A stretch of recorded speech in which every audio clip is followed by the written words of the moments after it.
क्या आपने कभी सोचा है कि एक झटके में सच सामने आने से पूरा परिवार का भ्रम कैसे टूट सकता है, और फिर वही सच धीरे धीरे बहुत दर्द के साथ उस परिवार को पहले से कहीं ज्यादा मजबूत भी बना सकता है।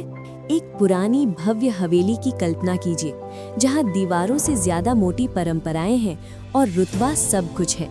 ठाकुर परिवार पीढ़ियों से यहीं रहता आया है। कुल, धन और अटूट नियमों पर उनका गर्व है। इस घर का केंद्र है पूजारिन, सुंदर, शालीन, हमेशा राजकुमारी की तरह सजी धजी। सब उसे पीठ पीछे महारानी विक्टोरिया कहते हैं, आधा मजाक में आधा आदर में। वो पोल्टू की दूसरी पत्नी है, बड़े बेटे की। परिवार के लिए वो परफेक्ट बहू है। अमीर खानदान, शानदार व्यवहार और ऐसी आवाज जो सम्मान मांगती है। पूरा घर उसके इर्द गिर्द घूमता है। लेकिन उसी घर की छांव में एक और महिला है, पारो, पोल्टू की पहली पत्नी। सादगी से भरी, नरम बोली वाली, हमेशा पीछे रहने वाली। वो खाना बनाती है, घर संवारती है, बिना शिकायत के सबकी सेवा करती है। सालों से उसे अपने ही घर में नौकरानी जैसा दर्जा मिला हुआ है। पोल्टू ने उसकी बेइज्जती की, पूजारन की चमक दमक के आगे उसे धकेल दिया। उसकी माँ, सख्त और रूढ़िवादी पिशी मुनि, कभी मौका नहीं छोड़ती थी पारो को नीचा दिखाने का। वो हमेशा कहती, पारो में क्या है, पूजारिन जैसी क्लास कहाँ। परिवार को लगता था पूजारिन ने घर को प्रतिष्ठा दी है, पारो ने सिर्फ चुप्पी दी है। फिर आई आहाना, सबसे छोटी बहू, अर्जुन की पत्नी। बाकियों से अलग, आहाना सवाल पूछने से नहीं डरती। पढ़ी लिखी, तेज दिमाग वाली, पुलिस की स्पेशल यूनिट में काम करती है। पूजारिन में कुछ तो हमेशा उसे खटकता था। बहुत परफेक्ट, बहुत सोचा समझा। आधी रात को आने वाली अनजान कॉल्स। आहाना चुपके चुपके जांच शुरू कर देती है, सुराग जोड़ती है, ऐसे धागे जो किसी और की नजर में नहीं आते। और फिर एक तूफानी शाम सब कुछ बिखर जाता है। आहाना पुलिस टीम के साथ घर लौटती है। पूरे परिवार के सामने सबकी सांसें थम जाती हैं। आहाना सबूतों के साथ पूजारिन का सामना करती है। कागजात, रिकॉर्डिंग्स, अंतर्राष्ट्रीय संपर्क। वो पूजारिन के चेहरे से नकाब उतार देती है। पूजारिन कोई अमीर बेटी नहीं, वो एक अंतर्राष्ट्रीय जासूस है, गहरी कवर के तहत काम करने वाली। ये शानदार जीवन, महंगे तोहफे, अचानक इस घर में आना, सब एक लंबी साजिश का हिस्सा था। जैसे ही हथकड़ियां पूजारिन के हाथों में बंद होती हैं, हवेली में कब्र जैसी खामोशी छा जाती है। पुलिस उसे घसीटते हुए बाहर ले जाती है। उसके चेहरे पर कोई पछतावा नहीं, बस हार की कड़वाहट। पोल्टू पत्थर बनकर खड़ा रह जाता है। वो महिला जिसे वो देवी मानता था, अपराधी की तरह ले जाई जा रही है।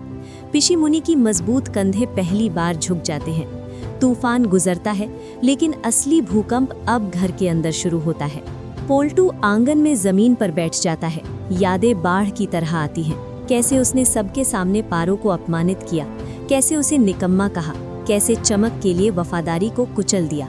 आंसू बहते हैं।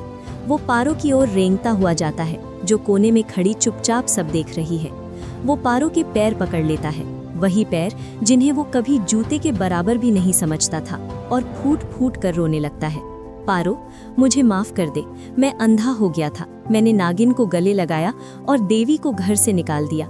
मैं इसके लायक नहीं हूँ, लेकिन अगर तूने माफ नहीं किया तो मैं जिंदा नहीं रह पाऊंगा। पिशी मुनि ये सब देखती हैं। उनका दिल टूट रहा है।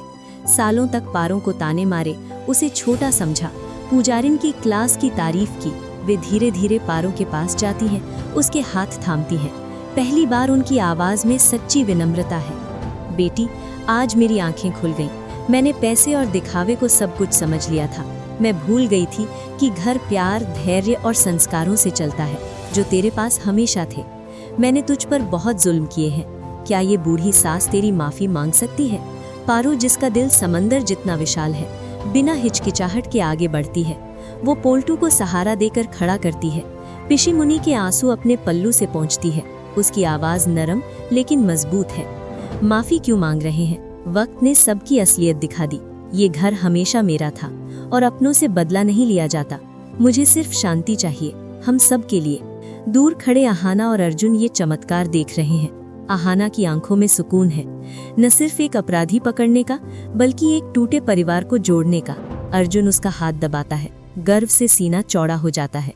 तुमने साबित कर दिया आहाना, जब कोई औरत ठान लेती है तो वो घर भी बचा सकती है, देश भी। मुझे माफ कर दो कि मैंने तुम पर शक किया। अगले दिन ठाकुर हवेली में विशेष शुद्धि पूजा होती है। पिशी मुनि कहती है कि पुजारिन जैसी नकारात्मक ऊर्जा के जाने के बाद घर को फिर से पवित्र करना जरूरी है, लेकिन पूजा का असली मकसद कुछ और है। पूजा खत्म होने पर पिशी मुनि पूरे मोहल्ले और रिश्तेदारों के सामने पारो को बुलाती हैं। वे वही पुश्तैनी हार पारो के गले में पहनाती हैं जो कभी पुजारिन को देने का वादा किया था। पिशी मुनि घोषणा करती हैं, आज से पारो इस घर की मुख्य बहू है। पोल्टू के साथ उसका रिश्ता फिर से वही सम्मान पाएगा जो कागज पर तलाक हो गया हो, लेकिन भगवान की अदालत में ये रिश्ता आज भी अटूट है। पोल्टू पारो की मांग में सिंदूर भरता है। इस बार ये सिंदूर सिर्फ रस्म नहीं, विश्वास का प्रतीक है। लेकिन खुशियों के बीच एक पतली सी सस्पेंस की लकीर अभी भी बाकी है। आहाना को पुलिस स्टेशन से फोन आता है कि पुजारिन ने जेल में खाना पीना छोड़ दिया है और सिर्फ आहाना से मिलना चाहती है। आहाना जेल पहुंचती है। सलाखों के पीछे पुजारिन की मुस्कान डरावनी है। वो फुसफुसाती है, तुम्हें लगता है तुम जीत गई। पारो को घर वापस लाकर तुमने उसे और बड़े खतरे में डाल दिया है। शैडो का असली निशाना अब वो हार है जो पिशी मुनि ने पारो को पहनाया। आहाना चौंक जाती है। हार में क्या खास है?